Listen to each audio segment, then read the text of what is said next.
il met son petit chapeau puis il va faire toutes sortes de choses. On n'y croit pas.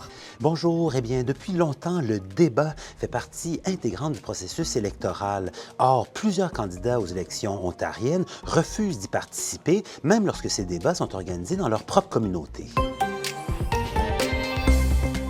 C'est un choix qui est dénoncé comme allant à l'encontre d'une démocratie saine par des militants.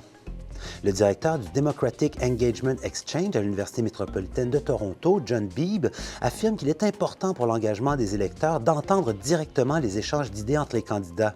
Un grand nombre de ceux qui refusent les invitations à ces débats locaux sont des progressistes conservateurs. Le parti affirme que ces candidats rencontrent plutôt personnellement les électeurs. Leur chef Doug Ford a pour sa part participé à 2 débats. Maintenant, au cours d'une période de 24 heures en octobre dernier, eh bien, ce sont 390 personnes sans-abri qui ont été recensées dans le district de Cochrane, qui comprend Timmins et d'autres communautés.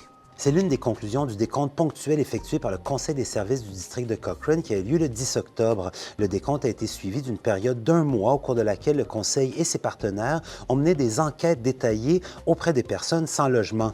Les données ont été compilées dans un rapport présenté lors d'une récente réunion du Conseil. Ces enquêtes ont été menées à Timmins, Cochrane, Matheson, Iroquois Falls, Hearst, Kapuskasing, Smoot Rock Falls et Moonsoony.